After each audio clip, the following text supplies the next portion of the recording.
মুহাম্মদ সাল্লাল্লাহু আলাইহি ওয়াসাল্লাম তখন ক্ষুধার্ত ছিল, তাই ক্ষুধা নিবারণের জন্য দুটি খেজুরের আশায় আবু জাহেলের খেজুর বাগানের দিকে যেতে লাগলো।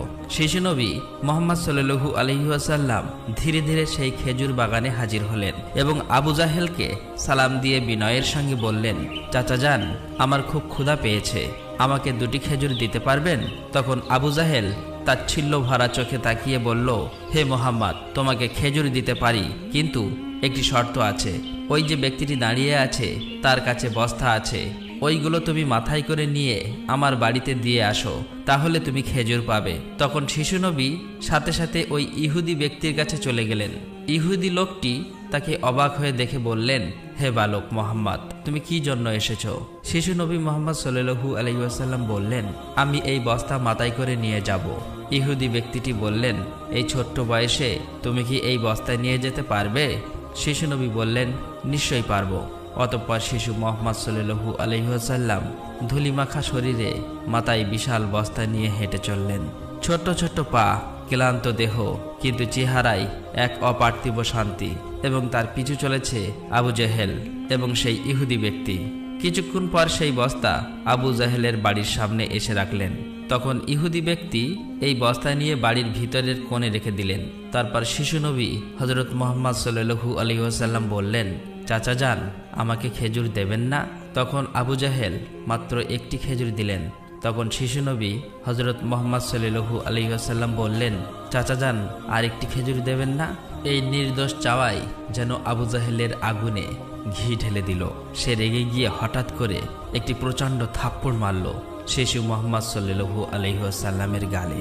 সঙ্গে সঙ্গে সূর্য যেন হঠাৎ ডুবে গেল, আকাশ কেঁদে উঠল, বাতাস স্তব্ধ হয়ে গেল, পাহাড় পর্বত যেন অশ্রু ঝরালো। যে একটি নিষ্পাপ শিশুর উপর এমন অন্যায়! নিষ্ঠুর আবু জাহেল হাসতে হাসতে ঘরে প্রবেশ করল। ঠিক তখনই ঘটল এক অলৌকিক ঘটনা। খেজুর ভর্তি বস্তার মুখ খুলতেই আবু জাহেল হতবাক হয়ে গেলেন। আবু জাহেল দেখল বস্তার সমস্ত খেজুরগুলো ছোট ছোট পাথর হয়ে গেছে। চোখের সামনে এমন অলৌকিক ঘটনা দেখার পর সেই ইহুদি বিস্ময়ে হতবাক হয়ে গেল। এই দৃশ্য দেখে সেই ইহুদি ব্যক্তি থমকে দাঁড়ালেন। এমন অলৌকিক ঘটনার কথা জানানোর জন্য ইহুদি ব্যক্তিটি দ্রুত তাদের নেতার কাছে ছুটে গেল। কিন্তু নিষ্ঠুর অত্যাচারী আবু জাহেল তখন ঘর থেকে বের হয়ে এলো এবং কটাক্ষ করে বললেন, হে মুহাম্মদ, তুমি তো বড় জাদুঘর, আমার খেজুরগুলো জাদু করে পাথর করে দিয়েছ। শিশু নবী মুহাম্মদ সাল্লাল্লাহু আলাইহি ওয়াসাল্লাম নরম কণ্ঠে মাথা নিচু করে বললেন, চাচা যান, আমি কিছুই জানি না। এই কথা বলতেই নিষ্ঠুর আবু জাহেল আর একটা চড় মারলেন। চড়ের শব্দে যেন আবারও আকাশ কেঁপে উঠল, পাহাড় স্তব্ধ হয়ে গেল, আর শিশুটির চোখে জমে উঠল এক বিন্দু অশ্রু। কিন্তু কি আশ্চর্য, শিশু মুহাম্মদ শুধু এতটুকুই বললেন, চাচা যান, আপনার হাতে ব্যথা লাগেনি তো? আহা, কি মমতা, কি সহমর্মিতা! নিজে চড় খেলেন, অথচ চিন্তা করলেন চড় মারা মানুষের ব্যথার কথা। অতঃপর শিশু নবী সেই ব্যথা আর অপমানের বোঝা নিয়ে বাড়ি ফিরলেন না। চুপচাপ চলে গেলেন পাহাড়ের কিনারায়, শুধু নিঃশব্দে দাঁড়িয়ে রইলেন। এই ঘটনা দেখে গাছগুলো, পাহাড়গুলো বলতে লাগলো, আহ আফসোস, যাকে না সৃষ্টি করলে এই জমিন, এই আসমান, এই পৃথিবী কিছুই সৃষ্টি হতো না। সেই মহান নবী আজ ক্ষুধার্ত, অপমানিত, অবহেলিত। কিন্তু তবুও পাষাণ্ড আবু জাহেলের হৃদয় এতটুকুও কাঁপল না, এক বিন্দু অনুতাপও তার চোখে এলো না। এদিকে সেই ইহুদি ব্যক্তিটি তাদের নেতার কাছে এসে বলল, আজ এমন এক ঘটনা দেখেছি যা কল্পনাকেও হার মানায়। আব্দুল্লাহর পুত্র শিশু মুহাম্মাদের এমন ক্ষমতা আছে যা দুনিয়ার কারণেই। তাকে একটা চড় মারলে খেজুর সব পাথর হয়ে যায়। আচ্ছা, আপনি কি বলতে পারবেন এটা কি জাদু না অলৌকিক ক্ষমতা? তখন তাদের নেতা বললেন, আমরাও শুনেছি আমাদের ধর্মগ্রন্থ নাকি মুহাম্মাদের নাম আছে, সে হবে শ্রেষ্ঠ নবী এবং শেষ নবী। তবে তিনি কি এই মুহাম্মদ, এটা জানার জন্য আমাদের ধর্মগুরুর সান্নিধ্য প্রয়োজন।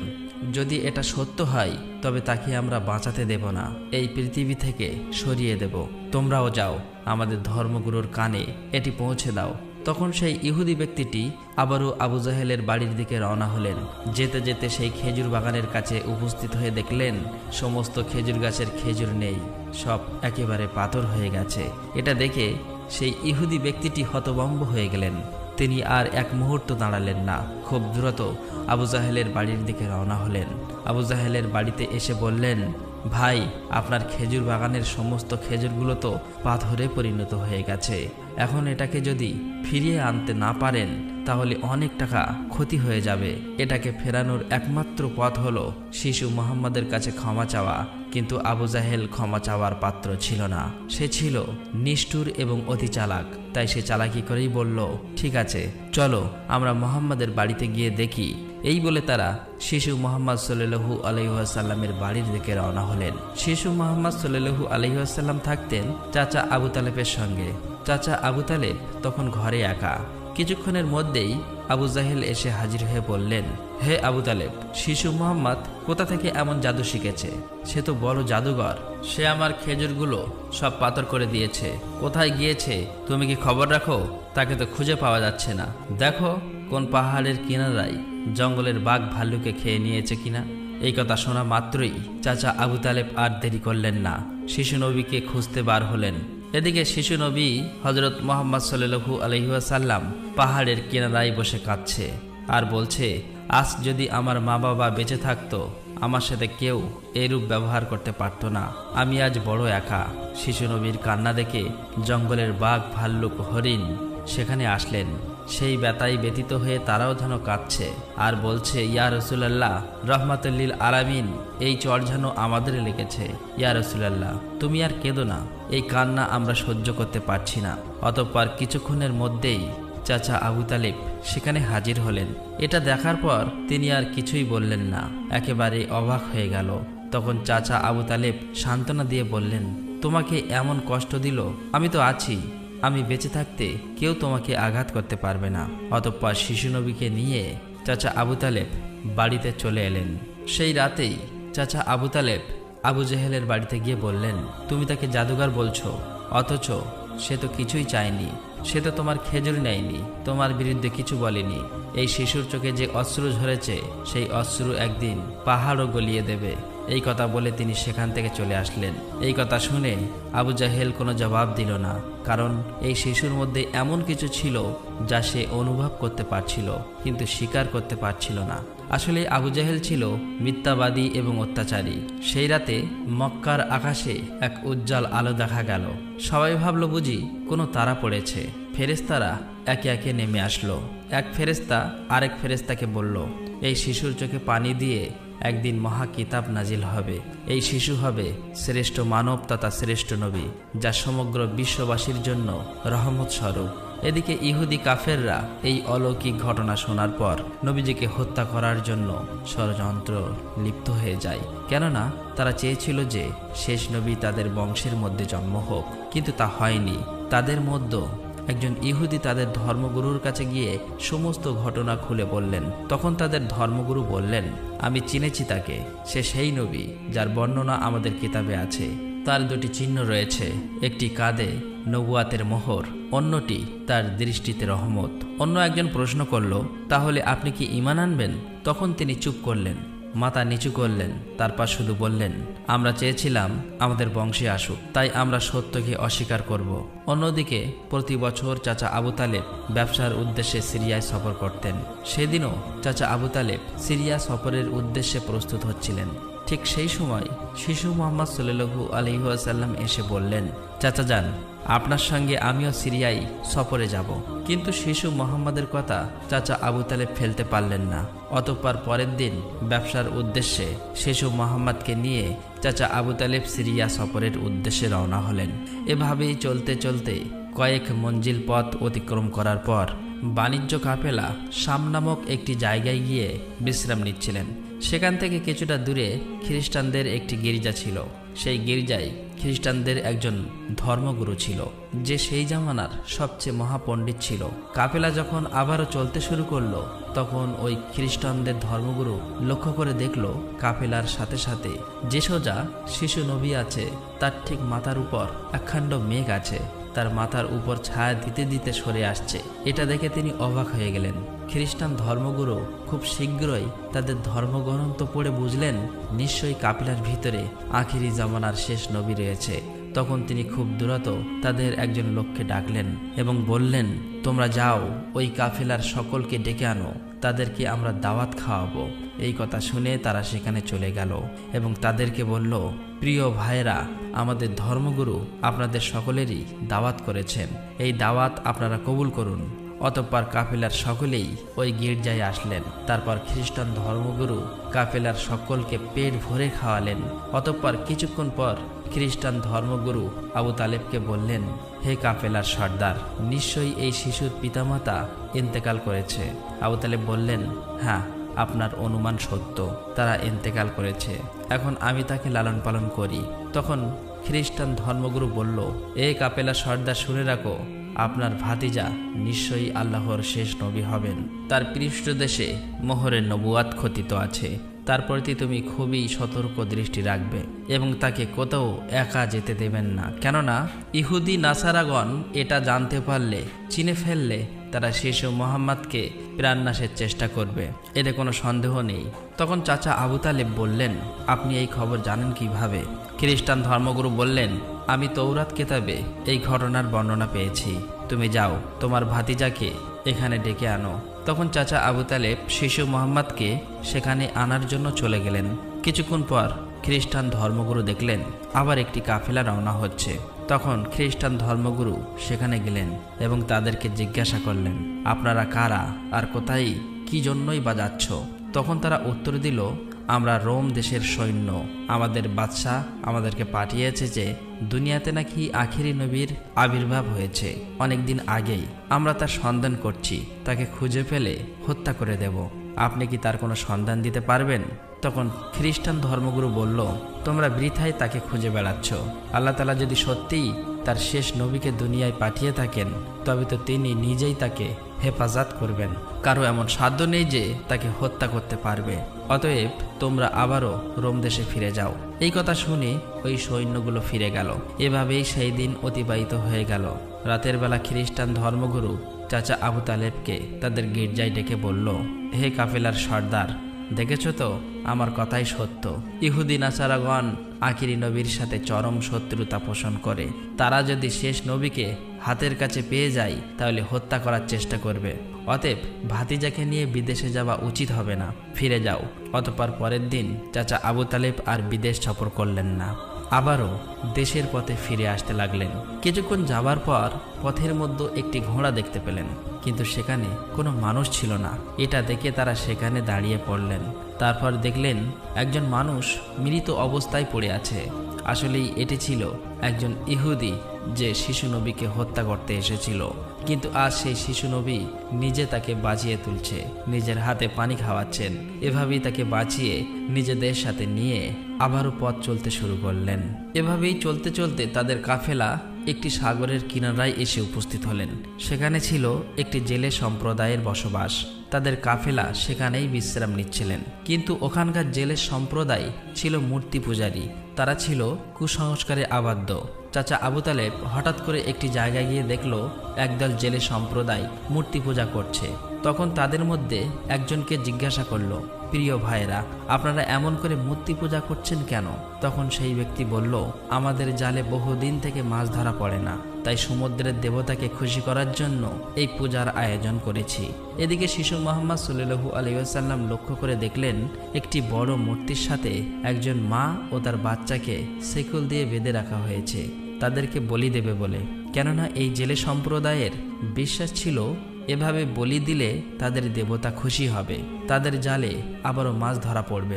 তখন শিশু মোহাম্মদ সাল্লাল্লাহু আলাইহি ওয়াসাল্লাম সেখানে গেলেন এবং তাদেরকে শিকল খুলে মুক্তি করে দিলেন। সেই মুহূর্তে একজন জেলে সেখানে গেলেন এবং বললেন, আমরা যাদেরকে বলি দেব বলে বেঁধে রেখেছিলাম তাদেরকে একজন বাচ্চা খুলে দিয়েছে। এটা শুনে তারা সবাই অতি দ্রুত নবীজিকে ধরতে সেখানে যেতে লাগলো। তখন চাচা আবু তালেব তাদেরকে থামাতে গেল, আর সেই সাথে সাথেই তারা সবাই দেখতে পায় সমুদ্রের কাছে সেই বড় মূর্তিটি আপনা আপনি ভেঙে পড়েছে। সমুদ্রের ঢেউ উঠেছে, আর সেই ঢেউয়ের সাথে সাথে অনেকগুলো মাছ উপরে উঠে এসেছে। এটা দেখে সমস্ত জেলে সম্প্রদায়ের মানুষ অনেকগুলো মাছ ধরল এবং তারা নিজেরা অনেক খুশি হয়ে গেল। এটা দেখে আবু তালেব অবাক হয়ে যায়। আসলে এই নবীজি তখন সমুদ্রের ধারে দাঁড়িয়ে আল্লাহর কাছে দোয়া করছিলেন। নবীজির দুয়ার বরকতে আল্লাহ তাআলা তাদেরকে মাছ দিয়েছিলেন। অতঃপর তাদের কাফেলা মক্কার দিকে রওনা হলো। মক্কায় আসার পর শিশু নবী হযরত মুহাম্মদ সাল্লাল্লাহু আলাইহি ওয়াসাল্লাম চাচা আবু তালেবের ছাগল নিয়ে চরাতে যেতেন। একদিন ছাগল চড়িয়ে ফেরার পথে শিশু নবী দেখতে পান এক জায়গায় দাসদাসীদের কেনাবেচা চলছে। পুরুষদের গরম রড দিয়ে অত্যাচার করছে এবং মহিলাদের উচ্চ দামে কেনাবেচা চলছে। এটা দেখে শিশু নবী অনেক কষ্ট পায়। এদিকে নবীজির এক চাচা আবু লাহাব দাসদাসীকে কেনাবেচা করত। তিনি একজন দাসকে বেশি দামে বিক্রি করে দিচ্ছিলেন। ঠিক সেই সময় তার স্বামী গিয়ে বললেন, হুজুর, আপনি এমন কাজ করবেন না, আমাদেরকে ক্ষমা করে দিন। এভাবেই কাকুতি মিনতি করতে লাগলো, কিন্তু আবু লাহাব তার কোনো কথাই শুনতে চায় না। ঠিক সেই সময় আমাদের দয়ার নবী সেখানে হাজির হয় এবং চাচা আবু লাহাবকে বলে, আপনি এই মহিলাকে বিক্রি করবেন না। তখন আবু লাহাব বলে, আমি এই মহিলাকে অনেক বেশি দামে কিনেছি, আমার মূল্য পরিশোধ করে দিলে আমি তাকে ছেড়ে দেব। তখন শিশু নবী তার এই মূল্য পরিশোধ করে দিলেন, আর সেদিন সেই মহিলা নবীজির জন্য মুক্তি পেয়েছিলেন। অতঃপর সেই সময় মক্কায় বহুদিন ধরে বৃষ্টি হচ্ছিল না। মক্কায় বড় বড় নেতারা একত্রিত হয়ে বলতে লাগলো, মক্কায় বহুদিন ধরে বৃষ্টি হচ্ছে না, আমাদের বাচ্চারা মারা যাচ্ছে, পশু পাখি মারা যাচ্ছে। তাই আমরা সবাই মিলে কসম করছি যে আমরা সবাই কাবার কাছে আসব এবং সেখানে গিয়ে বৃষ্টি চাইব। যতক্ষণ না বৃষ্টি আসে ততক্ষণ আমরা সেখান থেকে আসব না। এই কথা বলার পর সবাই একে একে কাবার দিকে যেতে লাগলো।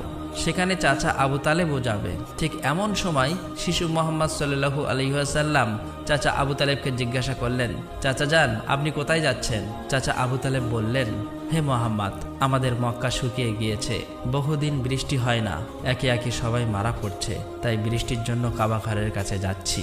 তখন শিশু নবী বললেন, চাচা যান, আপনি আমাকে সাথে নিয়ে চলেন।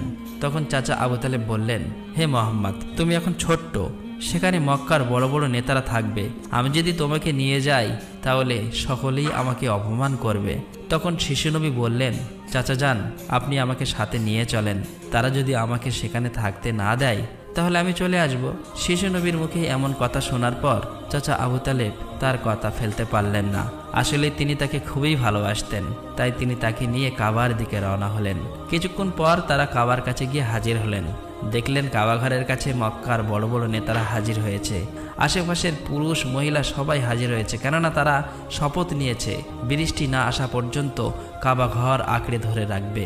মক্কার বড় বড় নেতারা বলতে লাগলো, হে আবু তালেব, তুমি কি জানো না আমরা এখানে শপথ করে এসেছি, তুমি এই শিশুটিকে কেন নিয়ে এসেছো? এখানে তো তার কোনো প্রয়োজন নেই। তখন আবু তালেব বললেন, হে মুহাম্মদ, তুমি পিছনের দিকে চলে যাও। এই কথা শুনে শিশু মুহাম্মদ পিছনের দিকে চলে গেলেন। অতঃপর মক্কার বড় বড় নেতারা একসাথে বলতে লাগলো, হে কাবা ঘরের স্রষ্টা, আমাদের পানির ব্যবস্থা করে দিন, আমরা আর পারছি না। এভাবেই বলতে বলতে সারা রাত কেটে গেল, কিন্তু একটুও বৃষ্টি হলো না। সকাল গড়িয়ে দুপুর হয়ে গেল, বৃষ্টি হলো না। এদিকে কাবা ঘরও গরম হতে শুরু করলো। এর মাঝে তিনজন গরম সহ্য করতে না পেরে গরমে অজ্ঞান হয়ে গেল।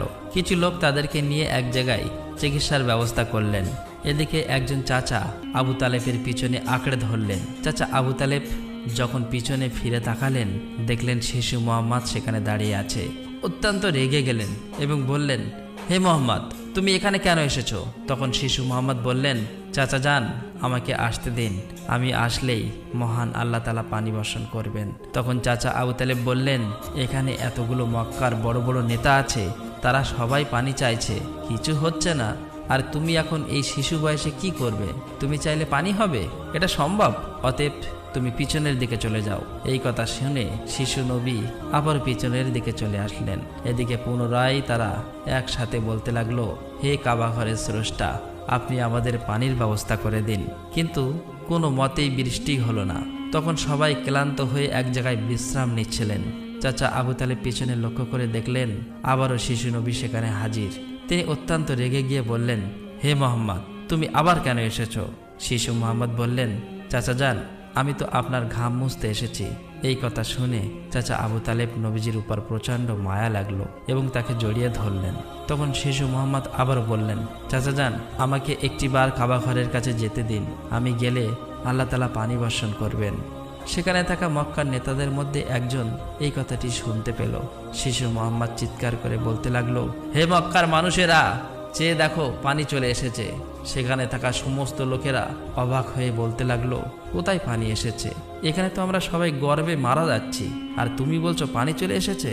তাদের মধ্য থেকে একজন বলল, হে মোহাম্মদ, তুমি এগিয়ে যাও। কিন্তু অন্য নেতারা বলল, আমাদের মতো বড় বড় নেতা থাকতে যদি এই শিশু মোহাম্মদ সামনে চলে যায় তাহলে আমাদের মান সম্মান সব চলে যাবে। অতঃপর অনেক আলোচনার পর শিশু মোহাম্মদকে কাবা ঘরের সামনে যাবার অনুমতি দেওয়া হলো। শিশু মোহাম্মদ সাল্লাল্লাহু আলাইহি ওয়াসাল্লাম যখন কাবা ঘরের কাছে গিয়ে আকাশের দিকে মুখ তুললেন এবং আল্লাহর কাছে দোয়া চাইলেন, সঙ্গে সঙ্গে মক্কার বুকে মুষলধারে বৃষ্টিপাত শুরু হলো। দেখতে দেখতে মক্কার চারিদিকে বৃষ্টিতে পরিপূর্ণ হয়ে যায়। এটা দেখে মক্কার মানুষেরা খুবই খুশি হয়ে যায় এবং বৃষ্টিতে ভিজতে ভিজতে যে যার মতো তাদের বাড়ি চলে যায়। প্রিয় দর্শক, একবার ভেবে দেখুন, এই কাহিনীটি শুধু ইতিহাস নয়, এটা ভালোবাসা, কষ্টের আর তাকওয়ার এক জীবন্ত নিদর্শ। আমাদের দয়ার নবী, রহমতের নবী কতই না কষ্ট পেয়েছেন। তিনি এত কষ্ট সয়েও কাউকে অভিশাপ দেননি, শুধু দোয়া করছিলেন, হে আমার রব, আমার উম্মতকে মাফ করে দাও। তারা জানে না আমি কে। এই সেই নবী যার ভালোবাসা ছাড়া জান্নাতের দরজা খুলবে না কারো জন্য। আর আজ আমরা এই যুগের মুসলিম কতটুকু কাঁদি তার জন্য, কতটুকু ভালোবাসি তাকে, কতটুকু তার সুন্নাহ আঁকড়ে ধরেছি। একবার ভেবে দেখুন, যে নবীর কষ্টে পাহাড় কাঁদে, গাছ কাঁদে, পশু পাখি কাঁদে, আর আমাদের চোখে জল আসে না, আমাদের হৃদয় কেন নড়ে না? প্রিয় দর্শক, আসুন আমরা সকলেই দোয়া করি, মহান আল্লাহ তাআলা যেন আমাদের সকলকে সেই দয়ার নবীর